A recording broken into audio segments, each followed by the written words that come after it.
For more insights and better understanding of the current situation, we're joined by former Iranian diplomat and veteran politician, Dr. Mehrdad Khonsari, live from London. Thank you so much, Mr. Khonsari, for being with us on Asia One again.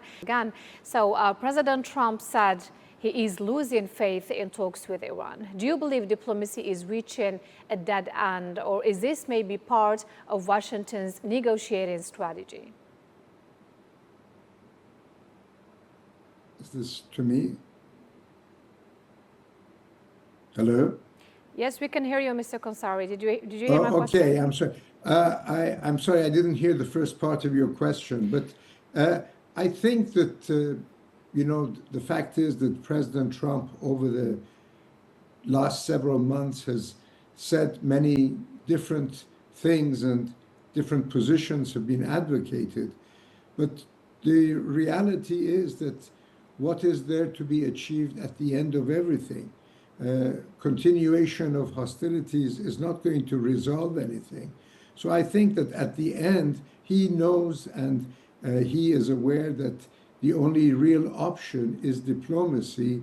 So irrespective of the posturing that we are seeing from both sides, the reality is that there is no real option other than going to the table, because the price otherwise for both parties is going to be much, much higher than they are able to absorb. So, Mr. Khonsari, reports suggest that the U.S. and Israel could target Iran's energy infrastructure. How serious could the consequences of such strikes be for Iran and also the wider region? Well, I think the consequences of that for Iran will be tremendous. There's no question about that. But the fact is that if Israel or America should resort to action of that nature, the Iranians are going to reciprocate and to try to do similar damage to the Gulf states. And that will be catastrophic for the Gulf states as well.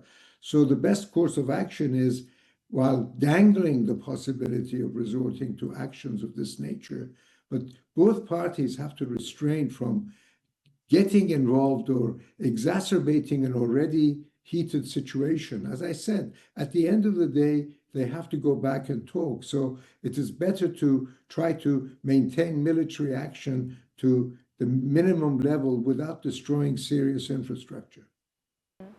So Iran's parliament speaker, Mohammad Bakr Ghalibaf, also said that Iran has won the war and must now consolidate that victory. What does this narrative tell us about Tehran's current strategy? Well, you have to bear in mind that Mr. Ghalibaf is facing a great deal of opposition from hardliners who have been opposed to this course of negotiation from the beginning. There is a power struggle going on in Iran right now between the hardliners and the pragmatists. What Ghalibaf is saying is that consolidating victory means what?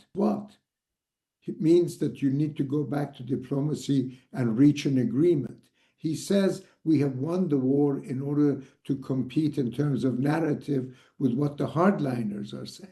But when he speaks about consolidation, it means that we need to sign an agreement and bring this matter to an end. So I think that, he is more or less trying to keep a rational position in a very difficult situation facing him and other pragmatists in Iran. So now, Mr. Khonsari, the Gulf Cooperation Council has condemned Iran's attacks on civilian facilities in Kuwait. What significance do these condemnations carry, and could they influence maybe regional diplomacy?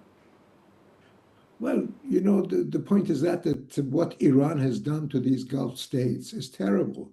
And it will take years for Iran to rebuild trust and confidence in their relationship with all the Gulf states. But the Gulf states also understand that they had warned the United States not to start this war. They understand that they have become collateral damage for the only retaliation Iran can keep. So there is a bit of difference between certain countries like Kuwait, UAE, Bahrain, who are more militant against Iran, at the same time, not going beyond certain levels, and countries like Oman and Qatar, who, irrespective of damages that has been incurred on them by Iran, are trying to use what leverage they have to mediate and help these negotiations so that all these terrible situations could be brought to an end. So now with the U.S. Warning its citizens across the Middle East, what do you see as the most likely scenario to happen in the coming days? Is it more escalation or diplomacy?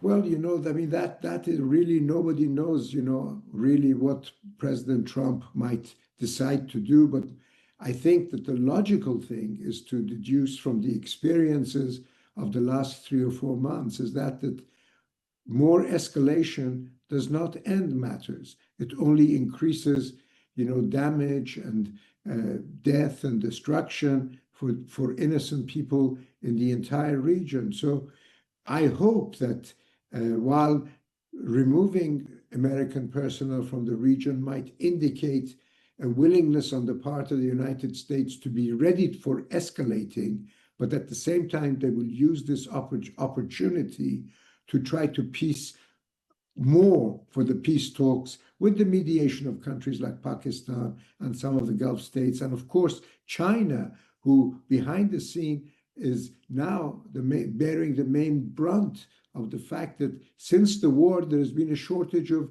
11 million barrels a day of oil in the oil markets, for which they have suffered half of all that. So they have an incentive in helping with diplomacy, with the aid of Pakistan to succeed. And let's hope that is the path that will be taken. Dr. Mehrdad Khonsari, thank you so much for being with us on Asia One.